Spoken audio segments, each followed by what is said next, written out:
In an ever-evolving digital landscape, for your business to thrive, you must adapt or die. Welcome to Marketing in the Age of AI, the podcast helping you harness the power of AI and marketing tools to revitalize and grow your business. And now here's your host, marketing expert and author of Authentic Marketing in the Age of AI, Emanuel Rose.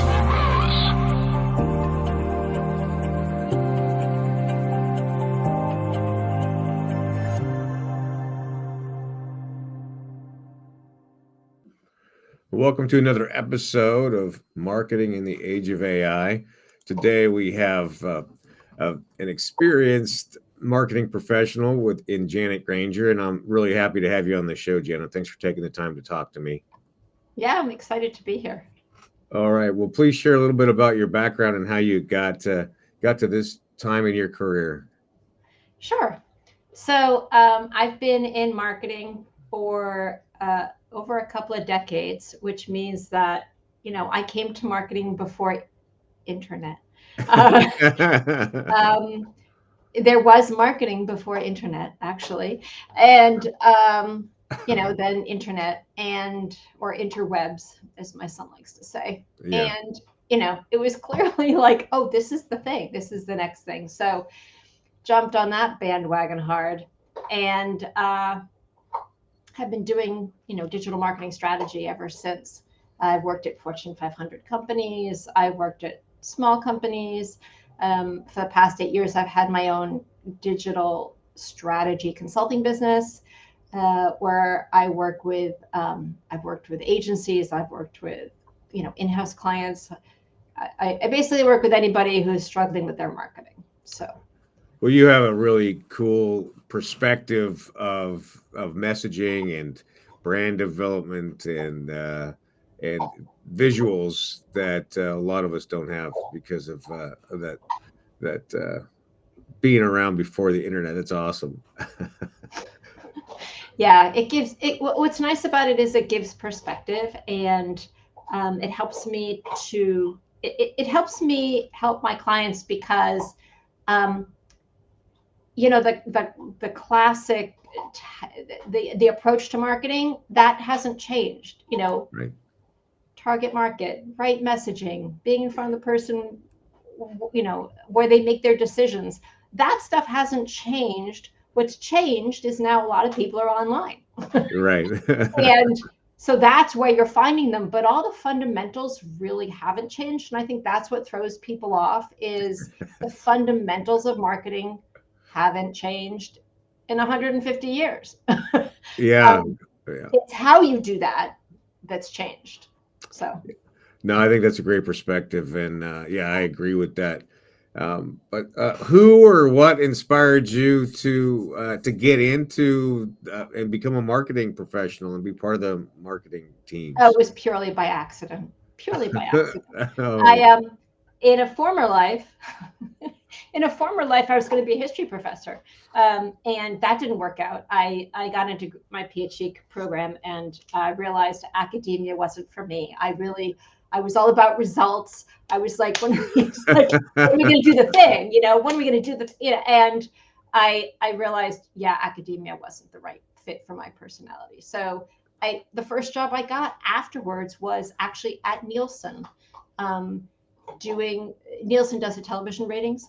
Yeah. And I spent 4 years there learning all about market research. I mean, if there's a company to teach you, I had statisticians in Northbrook, Illinois, teaching me about statistics. Right. So I learned all about how to do, really good market research, why it's important to know market research, how to do data analytics, how to tease stories out of data.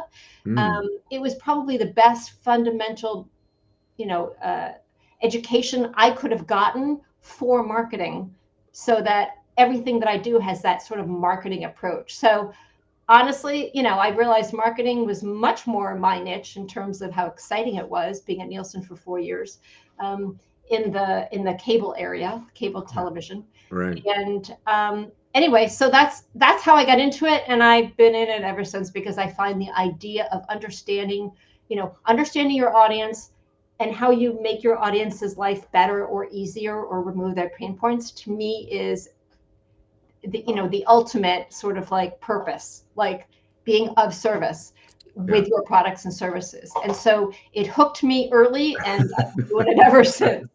I love it. Yeah, the problem solver gets the satisfaction, right, of Yeah. seeing the ads drive interactions. It doesn't even have to be sales necessarily, but just people being interested in saying, "Tell me more." Like that is enough of a positive reinforcement, isn't it? Well, exactly. And it's like, that and oh, wow, that really helps. Yeah. Like, oh, wow, that really helps. Like, that's the ultimate high for me. You know what I That's mean? awesome. Yeah. Well, what and how have you been triggered into looking at AI and the AI tools? Yeah, so AI, you and I had talked about this earlier. AI is sort of the new hot thing, right, to make all of our lives easier. Yeah. And so I've been playing with AI to see how it can make my life easier, how it can make my team's life easier.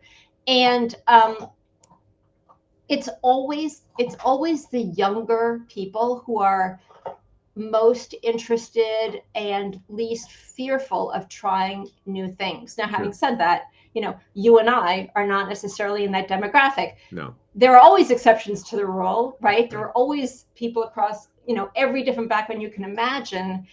However, for the most part, I have found that it's the younger people that aren't afraid to breaking anything. They just go, like, whatever their imagination, go. Yeah. And sort of the way I've backed into this sort of AI thing is understanding that it's one of the better ways to engage younger talent.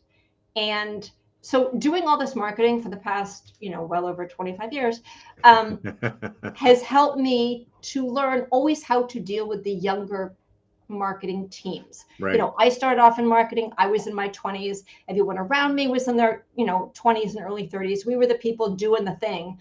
And Yep. then as I got older, it was always those teams doing the thing, right? Yeah. Like Right. that's kind of how it goes. And so I've learned over time how to deal with whoever's in their 20s and early 30s doing the thing. Yeah. And that's evolved and changed lately. Yeah. And so I realized back in 2015 that I had this knack, talent, whatever you want to call it, for understanding how younger people think, how they tick, how they work, what makes them motivated, what doesn't make them motivated. Yeah. And, one of the things that really they love is being let loose to use technology the best way possible, finding new things, testing new things, etc. And so what I advise people now is, you don't know what to do with AI, you sick the younger people on it. Let them tell you. Love it. That's right. Yeah. Well, that's a good philosophy. Well, because they're happy to own it. They're happy to wallow in it. They're happy to try it and fail, right? Yeah, Because right. they've been trying apps their whole lives. There is no failure to them. It's just like, well, it didn't work. I'm going to try this Yeah. instead. You know what I Right. mean? Yeah. And so, AI is changing every single minute. Forget every single day. I Right. mean, every single minute, something new is happening. Something is working better. Something's not working as well. And again, younger people, they're willing to try things, something different today versus something different tomorrow. Yeah. Versus something different yesterday. They actually demand it. It's like in the core of their being, they've got to have Yes. that differentiating. Yeah. Right.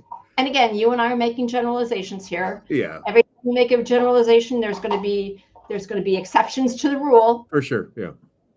I'm just saying, as a blanket statement, if you're going to try it and you want to figure out the best way to use AI in your marketing, throw some young talent at it and see what happens. Throw your really talented tech people, no matter what their age, at it. See what happens. Yeah. And ask. See, here's the thing about AI. Because it's changing every single moment, you have to be testing it every single moment. You can't just go, oh, we tried that last Tuesday and that didn't work. Right. Yeah. You need to constantly be trying, does the copy get better if we use this app versus that app? Does the targeting get better, this app versus that app? it's one of those things where it can keep people busy all the time. And I think that younger people who are constantly like, why are we doing it this way? Isn't there a way we could do it better? It's like, go, just Right. go, do the thing here, go. I think it's the ideal match of talent and proclivity with a problem, which is how do we maximize AI? Yeah, that's cool. Well, I mean, if we got really tactical, it's like, how do you recommend to your clients that they integrate a tool, an AI tool, into the marketing content structure, for instance? Into the marketing content structure. That's tactically, like how do you bring in a tool to do something very specific? Well, what you're recommending for clients? Yeah, so I am constantly testing it to do all the different content creation roles. So for example, I found very early on that using AI to write a press release is like easy peasy. Like you want to do a press release, like don't even bother, just have the AI. And I know that there are going to be PR people out there going, no, it takes a lot of secret sauce. Yes, it does, but there are templates, and it's like you'll save yourself 50% of the work if you start with an AI tool. That's true. Yeah, right. You know what I'm saying? It's like it's not the be all and the end all right now. I don't think it's the be all and the end all for anything, but I find it's really helpful as a place to start. Mm-hmm. But then you have to be testing all the different channels and tools out there to see, well, which one's better, because today this one might be better than that one. ChatGPT might be better than Copilot, but tomorrow Copilot, you know what I mean? It's like you got to be looking at all of them. Yeah. And I recommend that anything that involves any writing whatsoever, you try it first and see how. Just wake up in the morning every day, try the thing, see if it's better, because it's all, instead of looking at a blank piece of paper, right? It's going to give you a start. Even if you reject the whole thing, it's given you a place to start. And that in and of itself will save you time. Interesting. And then are you finding any kind of secrets to how you're prompt writing or prompt engineering? Oh, wow. Yeah. I mean, a book could be written right now about how to write a prompt, right? Well, just give me 2 or 3 of your high level secrets.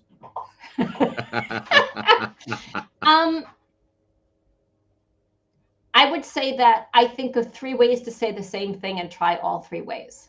Oh, nice.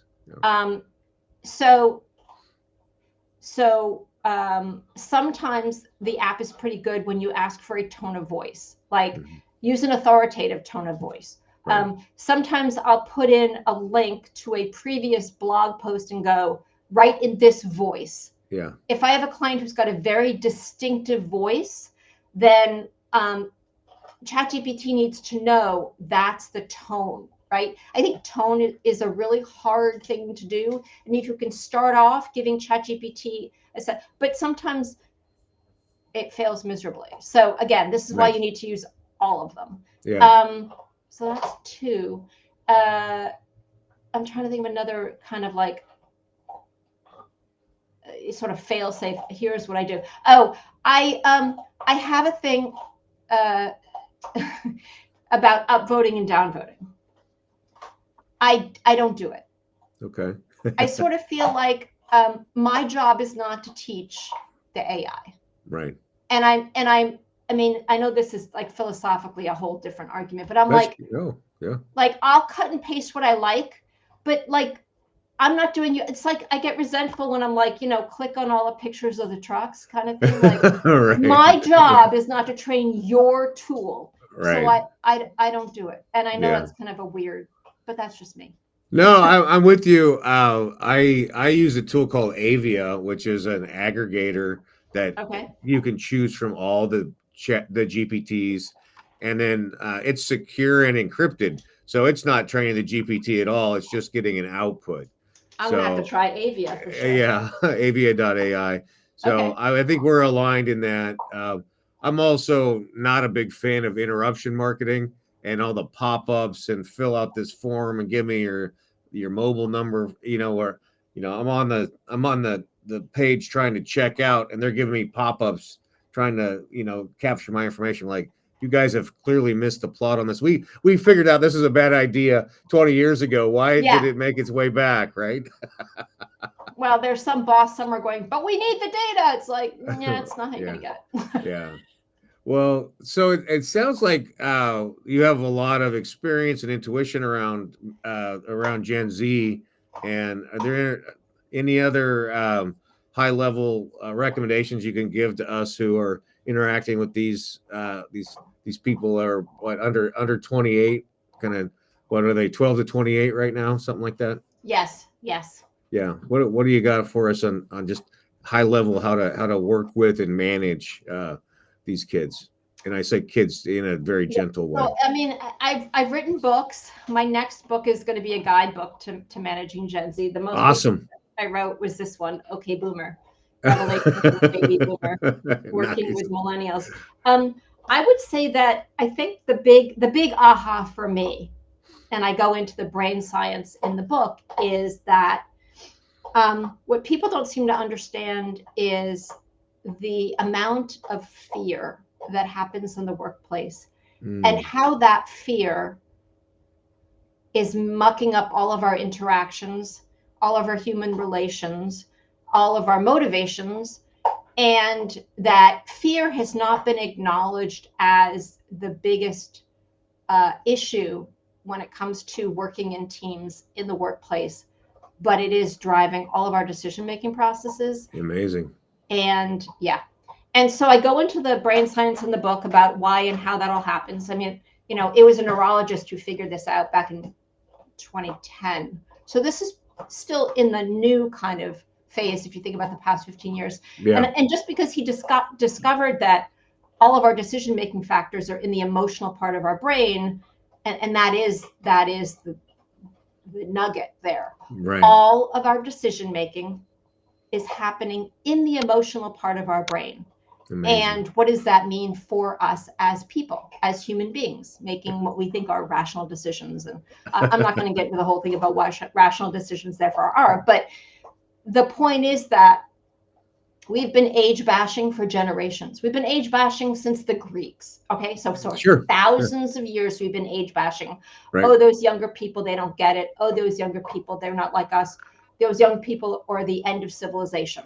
Okay, since the Greeks. I love it. Yeah. And it's facile, it's lazy, even though it feels very true, because I could say the same thing, like, oh my God, these younger people, they don't get it. When I was growing up, when I was coming up, it's always, everything's always different, 50 years later, right? Sure. And so what does that mean? So it means that we need to take a really close look at who we are as senior leaders. Yep. What's the difference in this younger generation? And how do we get them to where they can be successful in the workplace? As Simon Sinek says, you may not like the hand you're dealt, but you've been dealt the hand. You get to play it. Right. Yeah. Right. Yeah. And the other poker analogy is you can squeeze the cards, or that's not going to change them.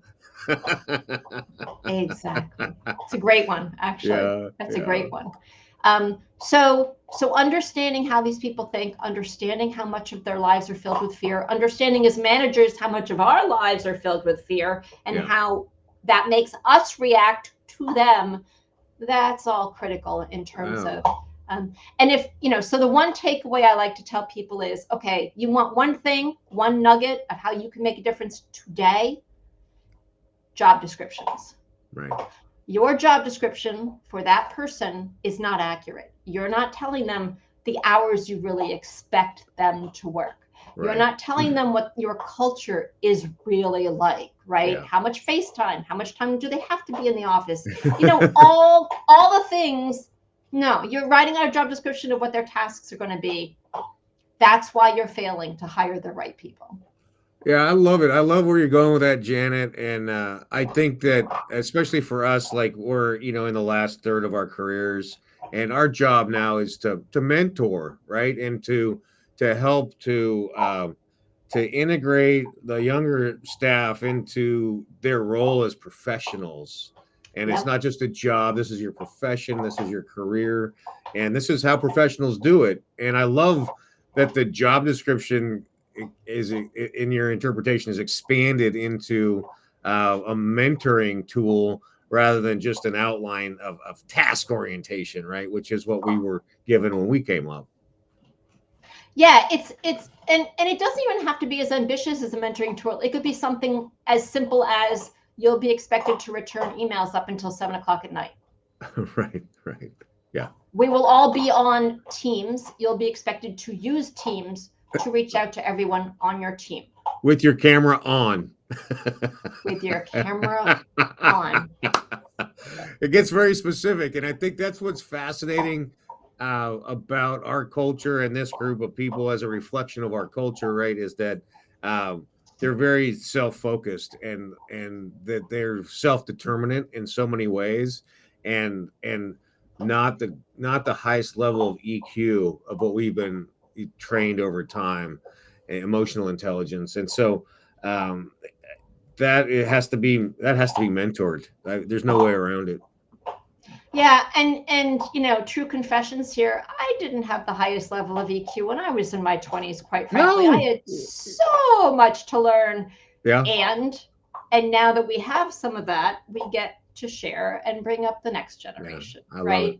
Yeah. So that's just what it is. Well, right? I'm very excited to see the new book when you have that, and I'd love to have you back and we can talk about that, because ultimately I'm a psychology nerd, and that's how I got into marketing, was through psychology. So great, I love that.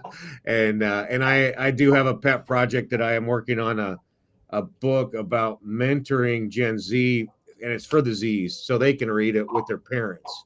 That's fabulous. And have a dialogue. We so need that. I know. Finish it. You finish yours and I'll finish mine. Okay. All right. Well, I do appreciate you coming on. How do people get in touch with you to either work with you or get your books or just have a conversation? Yeah, so the book, OK Boomer, you can just look it up on Amazon. You can download it as a PDF. You could order the paperback, OK Boomer by Janet Granger, or go to janetgranger.com. So it's my name.com.